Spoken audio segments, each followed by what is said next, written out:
அதாவது அமாவாசை, பௌர்ணமி அந்த மாதிரி நாட்கள் போகணுமா? மாசம் பௌர்ணமி மாசம்? கூட்டம் ஜாஸ்தியாக இருக்குது. அந்தந்த லிங்கத்தில் நிற்க முடியாது. இப்போ சாதாரணமாகவே 5 மணி நேரம், 5:30 மணி நேரம், 4 மணி நேரம் மேலே ஆகுது தரிசனத்துக்கு கியூவில் அண்ணாமலையார் பார்க்குறதுக்கு. பௌர்ணமிக்கு வந்து 10 மணி நேரம் மேலே ஆகலாம். அந்த அளவுக்கு உடம்பு ஒர்த்து வராது, கஷ்டப்படணும் ரொம்ப. அல்லது கிரிவல பாதையிலும் அதே மாதிரி எல்லா லிங்கத்துலேயும் ஜனம் இருக்கும்.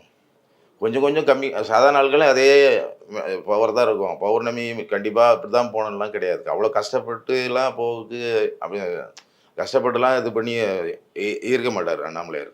நம்ம சாதாரண ஆட்களை போயிட்டு மூவ் பண்ணாலே பூர்த்தி பண்ணி கொடுத்துருவார். அவர் நினச்சாலே முக்தி அதரும் எல்லா வாழ்க்கையே. அதுக்கப்புறம் நீங்கள் வெளியில் சுற்றுறது பரிகாரம்னு யார் சொன்னால் கூட சும்மா ஒரு உங்கள் மன திருப்திக்கான போகலாம் தவிர அன்னைக்கு ஒரு சூரியனார் கோயில் போகணும் அப்படின்னா சூரியனை எங்கடா தேடி தனியாக போகிறது, நீ இப்படி பண்ணிக்கோ அப்படின்னு சொன்னேன், அங்கே போகணும் அப்படி தான் மைண்டு போகுது.